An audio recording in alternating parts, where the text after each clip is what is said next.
You are listening to Productivity Straight Talk with your host, Amber De La Garza. Amber is a sought-after productivity coach, trainer, speaker, and writer who gives entrepreneurs the straight talk on personal productivity. No BS, fluff, or overused jargon. Just actionable strategies to get results and succeed in business. And here is your host, Amber De La Garza, the Productivity Specialist. Welcome, and thank you for listening to Productivity Straight Talk.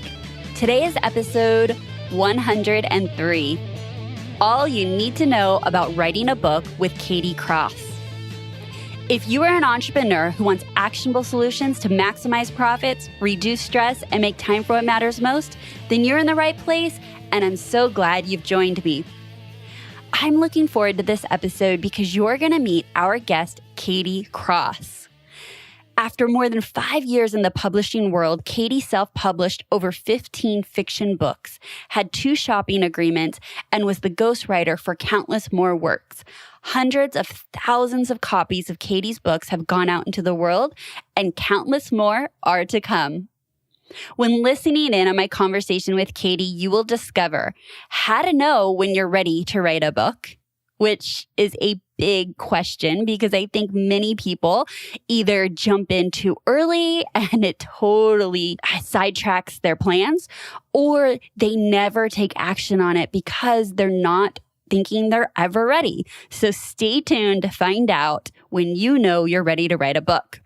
The different avenues for writing and publishing, what publishers look for to back your book, what the vetting process is like, how your mindset and marketing skills play a factor in your success, and so much more. So let's dive right in and meet Katie.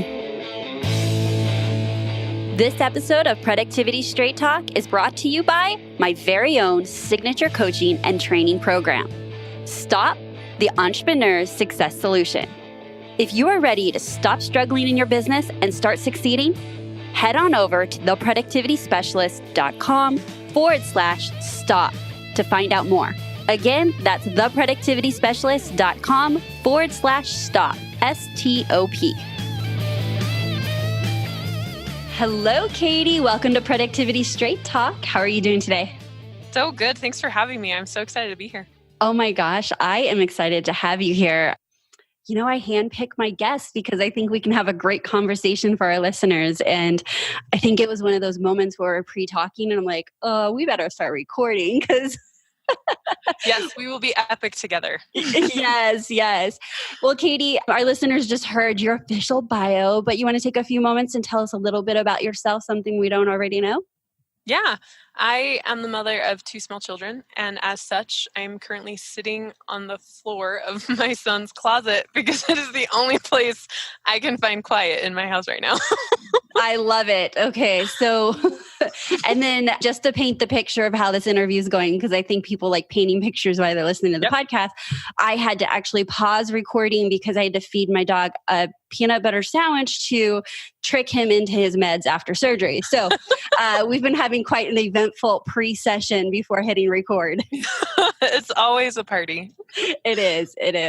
Well, Katie, I wanted you to come on and talk to me kind of selfishly because I have lots of questions about writing a book, but also because I think our listeners can take a lot away from if they've just had that seed in them that were like, someday maybe I want to write a book, or, you know, maybe listening to this is going to give them the hope and the path of, oh my gosh, I can write a book. And what does that look like? And, you know, what kind of project does that mean? And all that kind of stuff. I have so many questions, so it'll be great. Yes, I have so many answers. So I'm excited to dive in. This is awesome. Okay, awesome.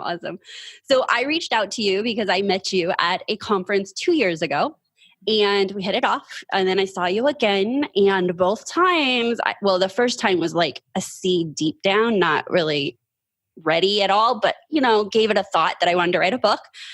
And then by the time I saw you the next year at the conference, I said, we needed to talk, right? Yes. You're like, okay, it's no longer a seed. Yeah, no longer a seed. We need to talk. And that conversation has led to lots of conversations about me writing a book. Mm-hmm. And I am excited about the process, but I've got to tell you, the only thing that seriously made it go from tiny, like dream in the future to, hey, let's talk, was when I heard how you could help me make this seed a dream, right? Yes. Like a reality. And so I want our listeners to hear about what the process is and, what to expect and who writes books, that kind of stuff. All right. So I better start just asking questions. That sounds like a great place to start. Okay, awesome. Well, let's just start with the basics. Talk to us about the different ways someone can write a book. Yeah, so there's tons of ways to write a book, right? You can customize writing a book to whatever works best for you, but ways to publish a book are varied. So if you want to write a book, then we can approach that a lot of ways because people have different personalities and books have different personalities. So I like to help my clients approach that the path that's best for them. I have clients that just need like a coach or a mentor to talk them through the tough things, but they want to do everything. And then I have people that don't want to do anything. They want someone else to do it, but they just want to have, where they kind of point you in the right direction on their content and stuff like that. That's two major, I meant publishing, but I think we should start at writing. Okay. That's two major differences. So someone that is, here's a topic idea, like theme, and they want to be completely hands-off, to someone that wants to be completely hands-on and maybe just needs like a sounding board, an accountability partner, someone to kind of hold their hand through the journey of writing a book, correct? Yes, correct. Okay, so those two are the extremes, and anywhere in between can be how you write a book. Right, because some people maybe want to have more input in the initial draft, but then they don't know, like as it progresses, they're kind of like, oh yeah, you've got this, you just take it and you keep going. Or they start out thinking they don't want it and they gain confidence and then they want to kind of write it themselves with guidance. And I think the guidance is the big part because then, I can bring in my expertise and point you the right direction and then help you get there yourself, or I can do it myself and help you get there so you don't have to engage as much. Okay, excellent. So now that the book is written in some way, what are the different avenues for publishing? So really right now you have two main avenues. You can publish it yourself or you can go through traditional publishing. Traditional publishing is the big five in New York. You've got like Hachette and Simon & Schuster and all those. There's pretty much big five publishing companies out of New York City that control publishing in the United States. There are a lot of smaller ones, of course, like Mango and Entrepreneur. And, there's some other ones that have different stake in it. But they also have a traditional publishing model, which is typically where the publisher holds the rights to the book. But in holding the rights, they also are able to distribute to a large number of places like Barnes & Noble, other bookstores, places online, maybe get you PR opportunities that you couldn't get yourself.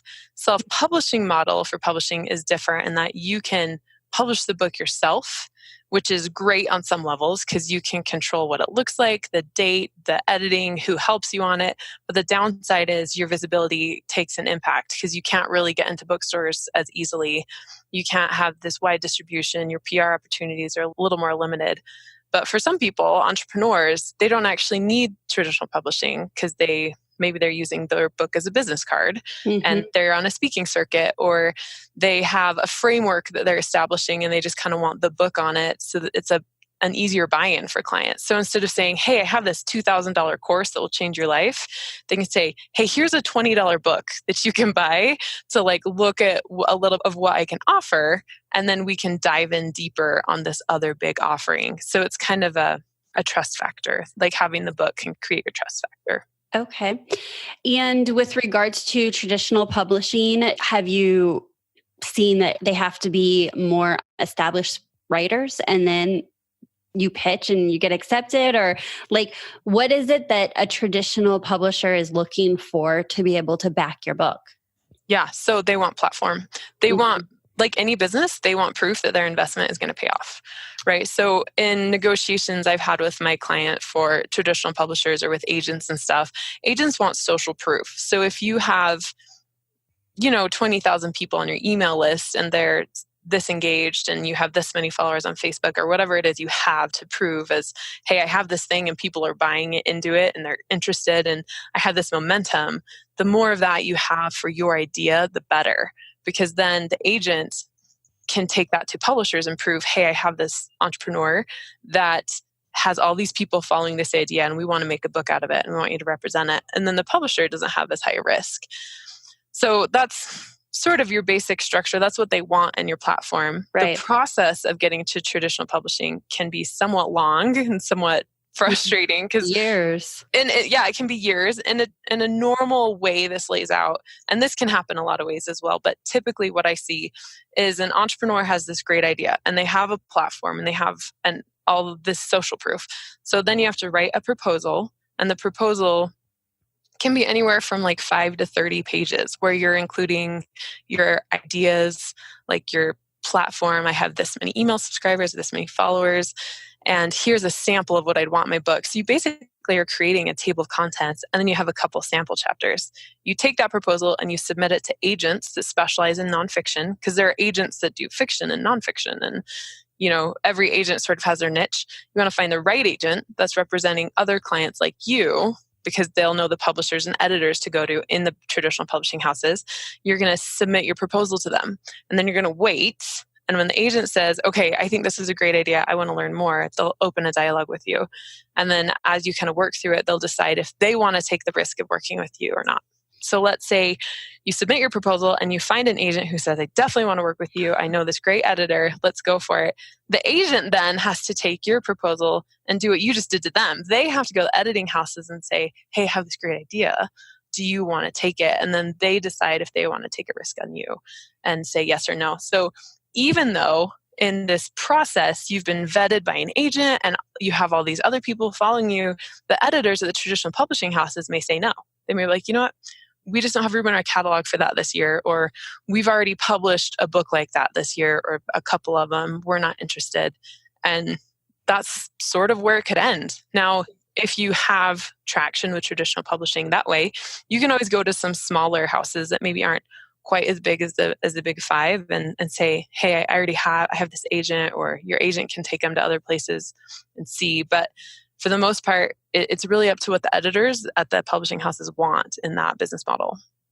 So what's interesting is if you do self-publishing, the way to have it successful is to have a platform. And yet it's the same answer if you do traditional. So if I were to choose, which I would choose, is to choose self-publishing, the platform is what will help make it successful either way, right? So now I'm taking the risk on myself. I'm saying yes to myself before a whole bunch of people tell me no.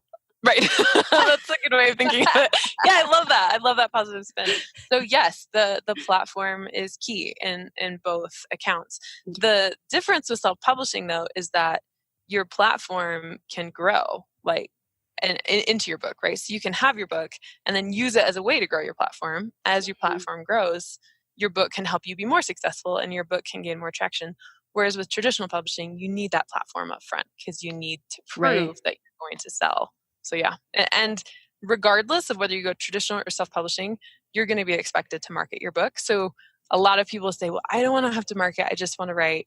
I'm going to go traditional. And I'm like, then it's never going to work because you have to prove that you're going to market your book and they're going to expect you to. So yeah. Okay.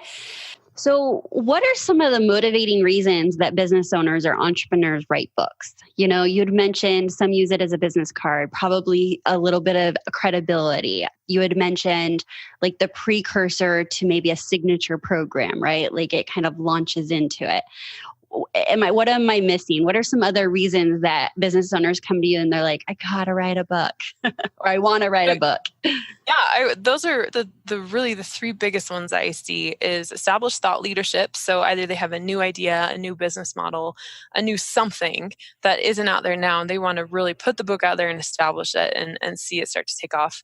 Book as business card, especially for like coaches and speakers and that kind of stuff, is really good because you go to these speaking engagements or you're coaching people and you have this thing that you're always talking about, whether it's a signature talk or whatever that you're always asked to speak on, and you have a book on it, then at the back of the room, you're selling your book to people who are interested.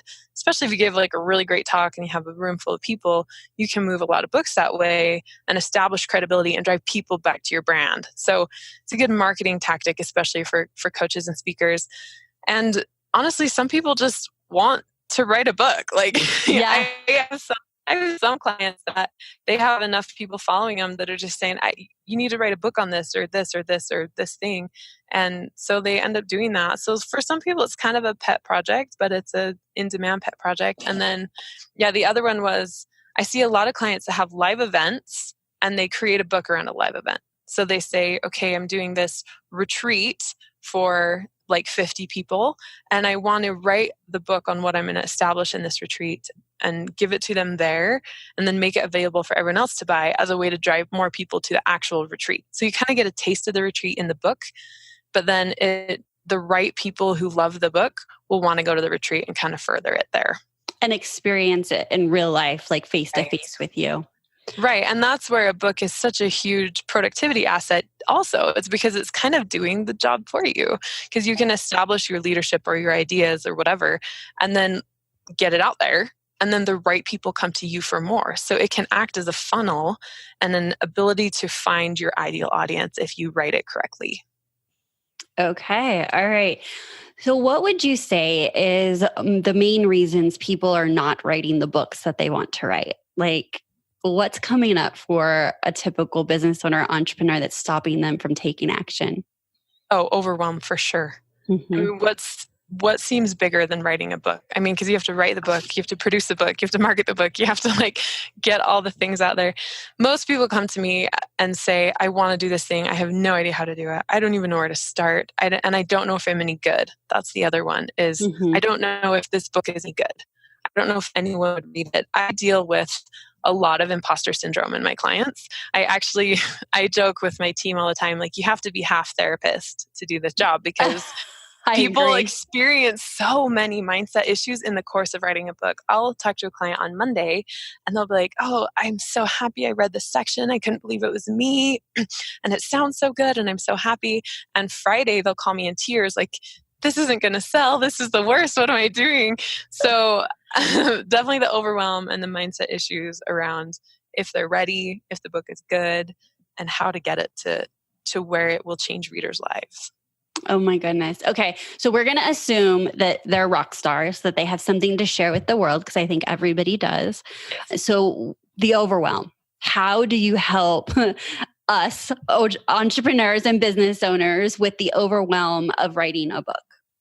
Yeah. So I basically come in as a manager. So Katie Gross Ghostwriting is, we're book producers. We ghostwrite, produce, and then help launch books for entrepreneurs. But what I do is I bring 6 or 7 years of publishing expertise into the process, and I tell you where to go and how to get there. And then I handle all the rest. So I say, okay, you want to write this book, you just need some help. This is the 5-step process we're going to do it in. These are the dates we need to have things done by. This is the process of producing your book. This is my team that stands behind me. And I walk them through the process one piece at a time. So at the beginning, we're not worried about what the book is going to look like, because we don't need to worry about that right then. So I just tell you, this is what you need to focus on this week. And this is how we're going to move the project forward. And then I deal with all the other stuff in the background. So you don't have to find a graphic. This is for self-publishers. You don't have to find a graphic designer or an ebook formatter or a paperback typesetter or anyone to help you with marketing, because I have a marketing person. So I bring my team behind me to help create a book and do it efficiently, right? So we can do it in 6 to 7 months. So you're not floundering for like a year trying to figure out how to do a paperback spread on a cover versus an ebook cover. My team's got you. So we can handle all of that for you. And then you just have someone to ask questions, right? So a lot of people are like, I didn't even think about putting a barcode on the cover. Like, how do I find a barcode? Or it's like, you can't create the final paperback spread cover until you know how many pages are in the book because of the spine width. Like, there's just really little details that of course you would never think about that I totally have handled by the process that we work through in the team that I have behind me. Yes. And when you say only worry about this, like, we're way off from when I do my start of writing my book with you, but I've been having strategy sessions. And I still remember, because it was quite traumatic, my first strategy session, within 15 minutes, we threw out the title. Yeah, it was kind of traumatic. I felt horrible because I was like, Amber, this is not your book. Like, this is not your book. So, and I thought, well, that's the only thing that made me ready is I knew the title, I had the outline, I knew the content. I was so adamant about it. And then as I was talking to you, I was just as adamant that you were right. That's not the book. Yeah. Then I was like, oh my gosh. And then you tell me my personality and don't worry about a title. We're going to keep moving forward. And I'm like, what? Hold on. Like everything, like this whole process seems so overwhelming. And this is coming from someone that's organized, you know, in general, I have my shit together, right? And I still felt like, oh my gosh, right? And so it felt wonderful to hear, you know what? I got you. Trust the process. Like if you just had a slogan that like ran across your Zoom video, it should just say, trust the process, trust the process as we're talking, right? So much. I have clients all the time that they'll have those questions. I'm like, yes, all of that is valid. We will get to that. Trust my process. It's work time and again. Trust my process. And eventually some of my clients have been like, I'm just going to trust the process. Very good. Congratulations. No, that's very true because I thought in my head there was a particular way when you were ready to write a book in my mind. And I think that that's really what I wanted to have this conversation about is because my idea of what I thought I was ready kind of got shattered. And yet maybe I am still ready or I am ready, right? So can you talk to what does it look like to be ready to write a book if you're willing to bring on a team or work with someone to help you? How ready is ready? Or is this like having a baby? You're never ready. I think it's a little both because here's the funny thing is I know better when you're not ready than when you are ready. For the most part, I can talk to someone and be like, you'd be fine. Like this would be fine. Because I won't take on any clients that aren't ready. Like I'm not going to start the production process. I mean, I'm certain that makes your life hell if you were to say yes when you know it should be a no. Well, for many reasons. I mean, I don't want to put a client through that if they're not ready because there is a lot of time and mindset that can go into this. Like you have to deal with a lot of mindset in writing a book. And if you already feel like your book isn't ready and you're dealing with imposter syndrome, it is almost impossible to have the confidence to put the book out there. So I try and weed those people out. I feel like my clients that are ready, they know they're ready because they have a solid idea. And when we start laying the idea out, it feels better and better and better. So when we started laying your idea out, it was like not feeling better. Oh no, wait a minute. And maybe this isn't, nope, it's not my idea. We backtracked on it, right? We did. Yeah. So the initial idea, right? And then you said, well, just talk to me, you know? And I was like initially kind of surprised. I was literally dealing with letting go of that title. And in the very same session, you're just like, well, tell me something else. Tell me something else you tell your clients. The next thing I knew, my hands were flying. I'm like all passionate. I got water in my eyes because I like landed on something that mattered to me, like more than anything. And it wasn't a process or a step by step, which is what the first title and book was going to be. Was like, yeah, it was. Here's all the steps in the modules and perfectly laid out chapters. And what we landed on was something more. I can't even put my fingers on it because we don't have that yet, right? But it's a bit more visceral. Not quite there. But the essence of it was when you looked at me and said, "And that's it." Like we're not sure what that is, but this journey will pull out what that was. Like that. And that's how you'll passion. feel. Yeah. Yes, exactly. And actually that is the funny thing is with most of my clients, I tell almost everyone I talk to this when we do discovery calls, I say, I can hear in your voice that this is it or this is not it. Right? Like I can, their voices change like every single time. And yours was no exception because you just get on fire and then all of a sudden you're excited and you want to talk about it and you almost can't talk fast enough because, oh, and then I want a chapter on this and oh, and then we could talk about this and they just get all excited and their voice changes. So you can be ready to write one book and not be ready to write another, but still maybe not even be ready to go into the whole process. I would say the thing that qualifies people who are ready the most is that they're ready to take on the mindset that comes with writing the book. So they say, I really want to put this book out. It's going to benefit my business. I always try and feel out, is your business in a good place for this book? Because not just financially, but also marketing, like time. Is this, if we get your book now, is this going to put you in for greater success? Like, are you starting a speaking circuit and you already have some gigs and you need this, like a few different positioning factors that I do, but also as you start feeling imposter syndrome, as you start being afraid of failing or whatever, are you going to work through those mindset issues with me? Mm-hmm. Because if you're not, then you're not ready. Yeah. I had one lady come to me in a discovery call that was like, I don't know. I just have this book. I really want to do this thing. And as she was telling me, I said to her, well, let me ask you one question. I was like, is this book for you or is it for the reader? She was like, oh, and then she didn't, I was like, so let's back up. Who's your reader? She's like, well, maybe it's this person. I was like, okay, then you're not ready. Like if you don't know your reader. So I ended up saying to her, I think that you have some other things going on and you are writing this book to find something within yourself that proves you worthy of this other thing you're seeking. And she's like, oh my gosh, you're so right. And I was like, let's not worry about the book. Therapy session. I was like, let's not worry about the book right now. Cause she was looking a little shell shocked. I felt kind of bad because she was like, oh my gosh. Oh, you probably helped her more than anything. Right. But then she wasn't expecting that. So I said, look, let's follow up in like a year. Like pull this stuff together. I'm always here if you need me. But you're not actually seeking a book. You're seeking something else. So from that, I learned that you're also ready if you know your audience and you're doing the book to serve the audience. Right? Because if you're doing a book to serve yourself, for some reason, I've just noticed it doesn't always come together as well. Like we have a hard time writing it because we can't really always peg down the audience. And so I stopped taking clients unless they were solid, like this is who needs my book and this is why they need the book and this is why I provide the solution. That's another way to know if you're ready. Yeah. Yeah. Okay. That's great. So I would think that a lot of my listeners, and including myself, just to be transparent, it's time, right? Like you have got to be thinking of time, and whether you're a quick start and you're like not really thinking about how much time, you just think, oh, book, let's do this now.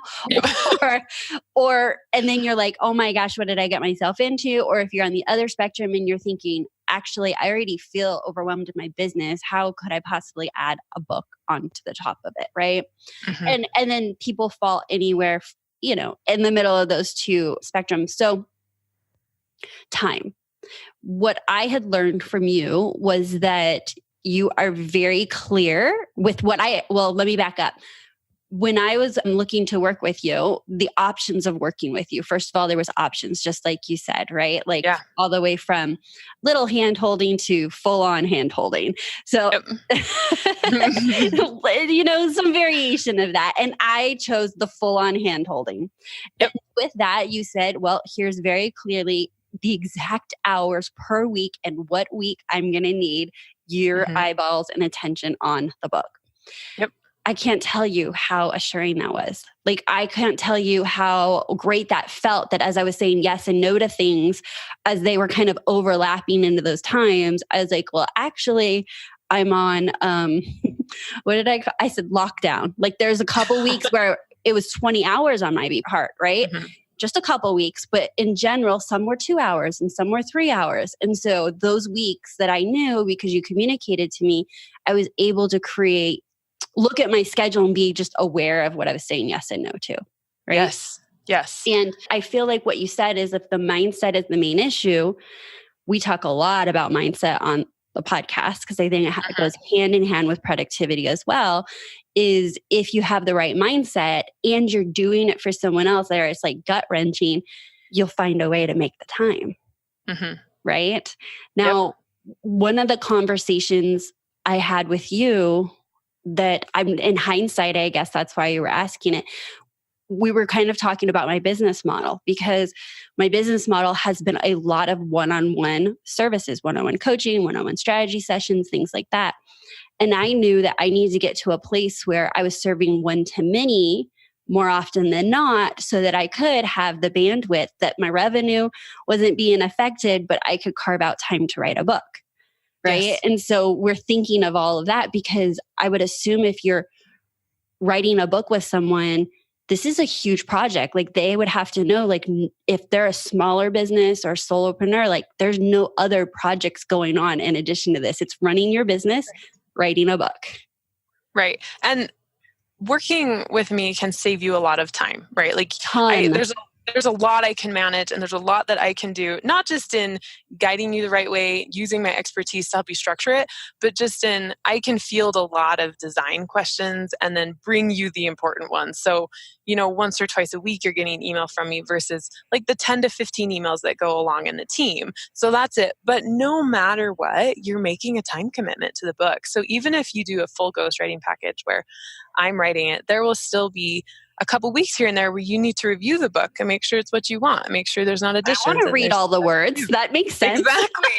This is your book. You're the author. I'm the writer, right? And it's going to be your brand. It's going to be your baby. When we're done, I'm done. It's all yours. So there still is some time that you have to put into it. And there are some people I've been able to weed out that just aren't ready for books because they really are like, oh, I'm really busy right now. I need you to do everything. And then I say, well, yes, I can help with that, but I still need you to be present in some parts of this. And there are some people who just can't do that. And that just means you're just not quite ready until you can open up that bandwidth and go into it. Yeah, you're absolutely right.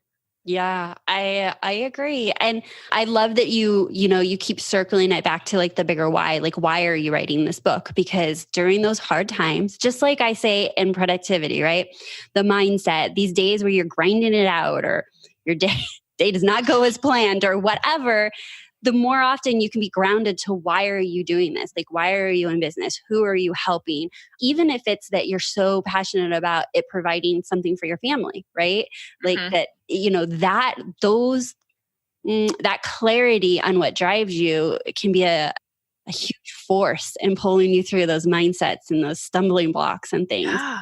Mm-hmm. Well, and just not even pulling you through the mindset, but in the production of the book, there is no way to produce a good book without knowing your why. Because there will be almost every day that I speak with clients, there's a decision that needs to be made. And the author will say to me, well, how do I know what to do here? Like, I'll be giving guidance and some thoughts, but ultimately the decisions are yours. And I'll say, what does your audience need? Like, what do they need from you here? And that drives our decisions. Like, do they need this chapter? Probably not. Okay, let's put something they need. Would this paragraph help them? Yeah, it would. So let's include it. Or how are we going to draw their attention with the cover? And, like all these different elements. So your why drives the book. But again, in those moments when you're like, I don't think I can do this. I don't think I'm the person to say this. Then thinking about that person that's needing this book that you work for is so crucial, which is also why platform helps, right? Because if you have a platform of people that you're serving and respond to you, it makes that connection so much deeper and the motivation for the book so much stronger because you know exactly who you're serving. Absolutely. Absolutely. So we talked about the different ways to write a book. What if somebody started writing a book and then it got put in a drawer and they got, scrolled off on the other projects and maybe they have a first version or maybe they only have like some chapters. Is that something that you can help them take it to the finish line? Oh, absolutely. Yeah. Those are some of my favorite contracts actually is where I've had people come to me and it's like, I have a book. I don't know what to think about it, so I'll take the book, look over it and then say, look, let's 10x this. This is good. Let's make it amazing. And then that's great too, because if you already have stuff written, I can just take that and amplify it. But also it helps us really retain your voice. Because one of the biggest questions that comes up when someone else is helping you write your book is how is it going to sound like me? And there's lots of ways we can do that. There's a way that I train my writers to have that skill and that we pay attention to that. And there's methods that we've put into place. But when we have samples of your own writing or like podcasts or different things, we can like just take your voice and enhance it. That's what we do. We just make it better.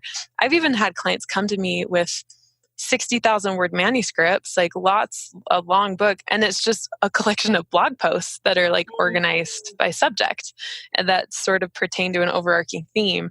And those are always interesting too, because then you have the challenge of working within that author's voice, but tying it all together and presenting new stuff that moves the book forward in a way that their content hasn't done before. So we love working with challenges like that. Oh my gosh. That is exactly where I was going to go next is, we talk about as our businesses are growing to delegate out, right? Some people are having a hard time delegating their calendar or their email to an assistant or a email, much less an entire book, right? Mm-hmm. Yeah. So you guys do a really, really good job at capturing the voice and the tone and really the essence of, I guess, once the goal is there, you're a creative partner, right? Like you would probably say maybe like, well, I think we need more stories or we need more examples or like whatever that is, like you're coming to it very creatively. Is that how you're saying you 10x it and amplify the voice? Absolutely. Okay. And like down to a bare level, like the way we do it is we create a table of contents. We put your content into an optimized flow, we make sure it looks really good. And then we say, who's your audience and how can we make this crazy valuable to them? What do they need?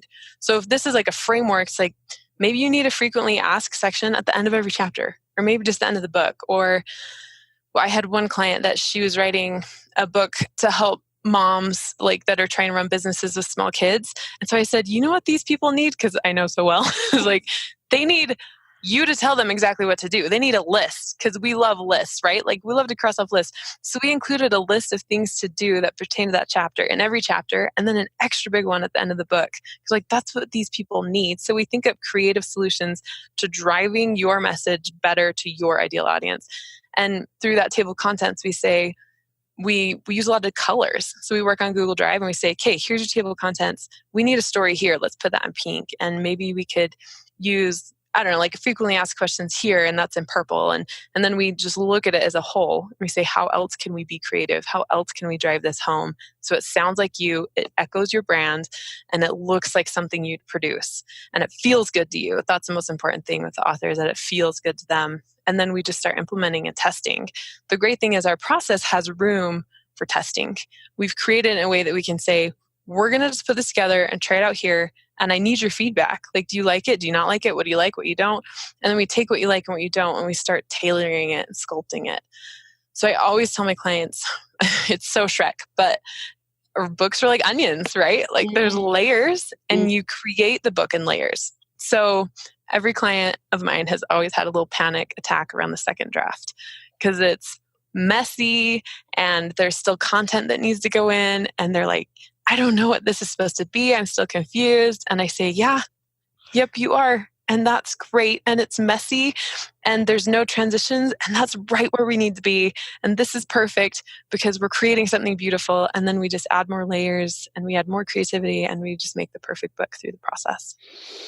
So control freaks like me are your non-ideal clients? I don't know. Like, I am really all about personal development, and I know that this journey is going to be one of those. Okay. Like to be straight out, having someone, well, just trusting the process. That's kind of funny, right? Like not funny, but like I truly, like at the end of it, I may have a book, but I think the real thing for me is going to be the winner is that I trust the process. There will be mindset milestones that you're paying for with this book. Yeah, absolutely. Absolutely. Okay. So when, I guess, we've talked about delegating out your own voice and your tone and the process and time commitments. What else do our listeners, need to know if they've been thinking about, they want to write a book or they're in the middle of writing a book? What do you think that they might need to know? So I think the most important thing here is that everyone really has a book. I really believe that. And so many people are insecure about whether they are like quote unquote worthy of writing a book. Like it's imposter syndrome to the nth level, right? Like it's huge. And I absolutely think that there's a book in everyone. And that even if the book has been written before, your book has not been written before. And the way you say it, the way you approach it, all of that is unique and new. And that's really important for people to know. I think that's underestimated. The other thing that I would say to people is no idea is new, right? Like, yes. And that is fine. Like that is fine. I mean, look at the romance industry as the same book written over and over, just different people, different colors, different dresses, and it sells like crazy, right? So nothing is new. And you don't have to have this totally new idea because what people are buying is the experience and connection with you. So yes, you have a book in you, and no, it doesn't have to be perfect or totally brand new, and we can still make it something amazing for your audience. Oh my gosh. I think that's a great inspirational end to this conversation.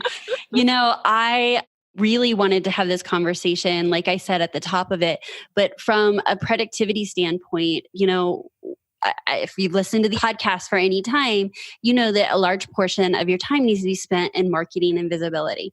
Mm-hmm. And Katie, I loved that you understood small business. And I love that you understood that this is marketing and visibility, but that it should, if done right, lead to sales.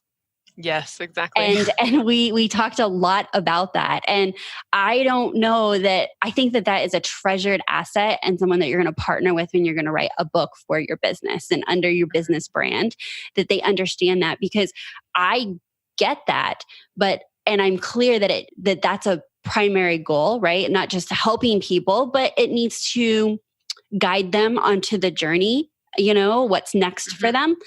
Because writing a book, you don't make a lot of money writing a book. Is that right? Not always by itself. I mean, books can make millions of dollars. I'm a firm believer they can, but it's pretty rare that you put a single book out there and it just garners millions of dollars for you. You have to put some motion behind it. And the more books you have, the more they sell. And the more marketing and visibility you have, the more they sell. Yeah. Yeah. So, if I'm not trying to make a huge amount of money off of the particular book, but I'm trying to decide in my business, and I'm saying all this hypothetically because I did go through this in my head, is that if I know it's not going to be a big money maker, then what is it going to do? If it's going to take all these hours off of my calendar and all of that, then what's the upside of it? And it's I think for me, the answer that I'd come to is, I think one, it's going to refine my voice. Like by the time I'm done writing this book with you, I will have like my stake in the ground on something that I believe in so much, right? And that messaging can be amplified because it's now been edited and re-edited. And so I love that. Yeah. And so I love that idea. And then the next one would be that it's letting more people get to know me, right? If it's going to be, people love to still hold books, or even I plan on doing an audiobook because I love listening to audiobooks myself. But when we're looking at growing our businesses, marketing and visibility, there's a few avenues, but I think this is a really big one that would reach different people than in addition to the people you're normally meeting online. Is that correct? Yeah, definitely. So I was going to say, really, your book probably isn't going to make billions of dollars from the get-go, right? Like over time, it will build traction and trust, and it will make money over time. But think of what it's giving you. So it's giving you greater visibility, right? Mm-hmm.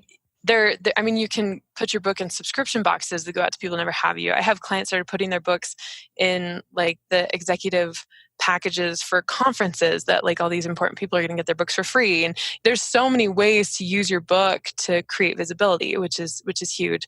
Then also and to me, this is the most important thing, is you are creating connection to people that need you, and you are showing them that you solve a problem, because everyone comes to a book with a problem, especially in nonfiction. Fiction too, but especially nonfiction. They say, I need to be more productive.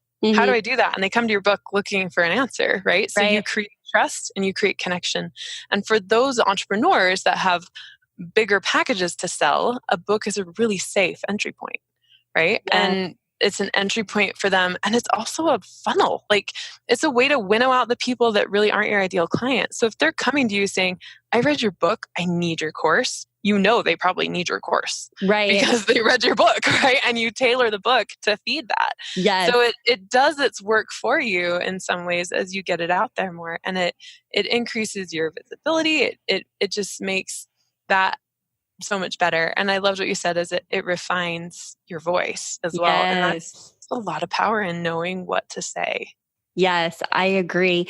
When I do discovery calls, if it's someone that's been a long-time listener, I'm not talking about what I believe in and how I help my clients. They know. They're like, oh, we know it's like straight talking, no BS. Yep. This is Amber's definition of productivity, like because they've heard it over and over. But sometimes I do get discovery calls where they've never listened to a single episode of Productivity Straight Talk. And in those times, I'm literally telling them about myself and my, who I am and what I stand for and what they can expect. It's a longer call. Mm-hmm. And, this is going to be another avenue. Someone reads the book, they're going to know what I stand for. They're going to know what I believe in. They're going to know how I can help them. Right. So it's just another way to build rapport. And I think and the reason I'm sharing, I'm not even finishing my sentences. The reason I'm sharing all of this is because these are all the things that I thought of before thinking I'm ready for this type of project. Or they were things that made me decide that we needed to shift the timeline, which, to be totally transparent, I have already shifted the timeline. So for anyone that's listening, I had a specific date that we were going to start. I had a meeting with Katie recently, probably like within the last month. And because of some other unforeseen things in my business and personal life, I knew I wanted to give like 200% to this process. So we shifted the timeline. And she was okay with that. I was not as okay with that. You were way more upset than me. I was like, Amber, it's okay. I was really upset because to me, it hit on already some mindset stuff. Like we didn't even start. I didn't hit the first deadline, much less like the deadline. But, in conversating that out, I want to set this up for the biggest success possible for myself, for the readers, for everybody. And for me, my gut was telling me we need to wait a little bit. So anyways, I asked all these questions and I've taken all this into consideration because our time is so valuable. And so if we are going to embark on a project that is going to require so much time, I wanted to explore with you all the ways that it truly is beneficial to write a book and have a book out there, which they seem to be countless. So countless. Well, and the fun thing is you can be creative, right? Like there's always new ways to use a book, whether you're like talking in a library, giving it away, there's a lot of ways to use the book as an asset and a tool to your business, which is really what it is. Yes, yes. So one last thing is I think it's worth saying that you can hire Katie and nobody needs to know. So I have chosen to bring this to the forefront and that I am, hiring her and her team. I want to surround myself with experts. I have ideas, I have thoughts, I have content, but I know that it would cost me like a bazillion more hours than you're going to put into it because it's not my zone of genius. And so I'm completely okay with people knowing that I'm partnering with you. But others, if you're listening to this, it's completely okay. Like nobody would ever know that you hired out any part of this. Is that correct? Yeah, we have a non-disclosure agreement built into our contracts, and all you have to do is say, I don't want anyone to know about this, and my team and I are all sworn to complete confidentiality. If you speak about it, then we're fine speaking about it, but we will never speak about it first. Right. It would be like, all of a sudden you have a baby, right? Like they're going to be like, you were writing a book? That's crazy. Like, bam, yeah, and we don't like market the books. Like, I mean, we certainly help people market and launch and stuff, but there's no like place that we say, look, we produced another book, because we're not a publisher, we're a producer. So we don't own anything. Once we're done, we're done. It's all yours. We don't get royalties, nothing like that. So if this needs to be a project that's kept totally under wraps, that's completely possible. Okay. Awesome. Awesome. So Katie, if our listeners want to find out more about you and work with you, where can they do that? And I think you have something special for them today as well. Of course. Podcasts always get something special. So you can visit me at katiecrossghostwriting.com. You can see all of our packages there. We're kind of a book producing boutique. We offer a little bit of everything that you could possibly need. And for your listeners, because let's face it, productivity is number one. We're offering free platform analysis with our discovery call. So normally I just do a discovery call, but this time for your listeners, I want to be even more efficient. And you can sign up right there on my website and you get a free platform analysis. So we'll look at your social media, we'll look at your content you have, we'll dive into your website, everything that you have, and we'll put together kind of an idea of what we think. Like, is your platform ready for a book? Where does your business stand? What are some ideas we could take and marketing approaches that we could do from the beginning, so you know from the beginning how I feel your business would pivot with a book? And then we would have a discovery call, like a free call to talk about it one-on-one. Oh my gosh. So all the questions I had for you today, meaning how do you know when you're ready? What does that have to look like? What's a success? Like they'll get that in a platform and you'll be able to tell them yes before they're saying no to themselves. Like, oh no, I'm not ready. Or you can say, you're not ready yet. Here's some recommendations. Let's circle back. And now you've given them like a goal to accomplish X, Y, and Z to get to writing the book. Exactly. Yes. Amazing call. This is amazing. So if you're listening and you've thought in your mind you wanted to write a book, and maybe you thought, I never knew when I was going to find the time or the skill or whatever that looks like, I think reaching out to Katie and her team would be a great next step in that process. Yes. And there's no risk, right? I mean, we'll just look at it and let you know what you think. You're not signing up for anything. So at least you know. And then, like you said, if you're just not quite sure, we can point you the right direction. I have key partnerships with tons of people to help you get ready or move your business in that way successfully and effectively. So you're not wasting time wondering and you're just taking action. Yes. Okay, Katie, can you just share your link again really quick? It's katiecrossghostwriting.com. Awesome. And we'll have links in the show notes as well. Katie, thank you so much for being our guest today and having a conversation all about your favorite topic. And I think that has been super, super valuable for our listeners. Oh, thank you so much for having me. This was so much fun. We should do it again. Absolutely. Absolutely. Like post book. Once we finish. Like she made it through it post book. Yes, we'll do a post-mortem on your book and tell them all the details. It'll be so fun. You know what? That it really is. That would be great. Yeah, I think that's good information. We're talking about how to get to the step of hiring you or writing the book or whatever path they go down. And then we'll do it, before and an after, and how enlightened I am after. I can't wait to talk about your mindset after you've done the book.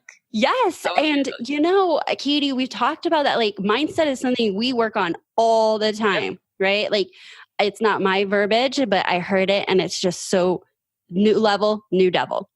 And I'm always pushing a new level. So of course there's a new devil, and this is one that's going to come up. So I'm really I get excited when this happens. Okay. We were totally supposed to stop talking 3 times. Yeah, now. sorry. So hold on, guys, listen to this. So I actually get excited when I feel that fear of mindset creeping up, because it means I'm approaching a new level. Because there's times in your business that you're just humming along, and when you're comfortable and all is good, to me, that feels stagnant. And so instead of resisting it, I actually get excited about it because I know that there's like something right around the corner. So long story short, I'm excited to exercise my mindset muscles with you. It will be so fun. I will walk you through the whole process. Yes, you will. All right. Thank you so much, Katie. Have a great day. Again. Well, I hope you loved my chat with Katie as much as I did. I really wanted to bring this episode to you because I know that many listeners are experts in a particular field, and they may have the idea that they want to write a book now or in the future. And one of the things that I realized was that while I also had that seed deep down somewhere that I wanted to write a book, I kept it buried because I just didn't know. I didn't know what the process was. I didn't know what the signs would be of when I was ready, when was the right time, all of that. And that's why it was really important to me to uncover all the different avenues and paths of writing a book, and also give us some more information so that we can determine when we're ready to take on a project such as writing a book. But there was also some other interesting information in there that, while probably wasn't directly said, is worth mentioning here. I think that oftentimes we have these grand, big dreams or projects in our businesses, and because we're not clear about what it will take from us or from our team, or what does it really look like to get ready, we don't take action on it. So if your next project or big project isn't writing a book, maybe it's something else. I'm going to encourage you to do your homework and reach out and see, are there resources to get help so that it's not solely on your shoulders like I am with Katie? Are there avenues in which you can take that you were not aware of, right? And is there a simpler path to achieving your goals with that particular project? Again, not everyone wants to write a book, but there was a lot of golden nuggets in here as you listen to me uncover and unfold what was going through my mind when I thought, maybe I want to write a book, or I'm not ready, or when will I be ready, or do I have the time to take on a project like this? Those questions and thoughts, I think, often go through many of our heads in different situations. Well, thank you for tuning in. I really have enjoyed you listening, whether you know it or not. I absolutely love that you tune in each week, loyally listening to episode after episode. But I need to be straight with you. No change, no change. So without taking action, nothing will change for you or your business. So based on my conversation with Katie today, what will you take action on? What was a big aha or made you think differently or see a situation that you're in differently? I just love those moments when the advice wasn't actually spoken, but something that was said challenged me to see something differently. I want you to take a moment and just point out to yourself or whomever's with you as you're listening to this episode, but truly just take a moment and determine what was it that you took away from today's episode. And you know what? The ownership and responsibility is on you. What are you going to do with that information? All right. Well, it has been my pleasure bringing this episode to you. If you're not already a Productivity Straight Talk Insider, you can join our private Facebook community by going to productivitycommunity.com. Again, you can join our private Productivity Straight Talk community over at productivitycommunity.com. And it's over there that we take the conversations past the episode. We share ahas and challenges and talk about all kinds of things productivity plus business. I also want to thank you very much for leaving me some amazing reviews about Productivity Straight Talk and taking the time to share Productivity Straight Talk with others. Don't think it goes unnoticed. I do watch my download numbers because it's really important to me that I'm reaching as many people as possible with this message of increasing your profits while decreasing stress and stopping the overwhelm. There's very little else in this world that I am as passionate about as sharing that message. So it really, really means the world to me that you're sharing it with others. I have a special thank you going out to Maxie Starr, who recently said, "Thanks for a great weekly podcast. Got my taxes done in a day after procrastinating for weeks." Thank you so much, Maxie Starr. And that actually brings me to another point. If you did not listen to last week's episode all about getting your bottom line into shape, then you need to go and listen to that, because I pulled back the curtains on how I keep my bookkeeping straight and organized and minimize the time involved so that when tax season comes, I am not stressed. I am not doing that in lieu of other projects that could be growing my business. So if you are having tax issues or this tax season was stressful for you, tune into that episode so that you can change that moving forward. All right, so that's my straight talk for you today. And until next time, have a productive week.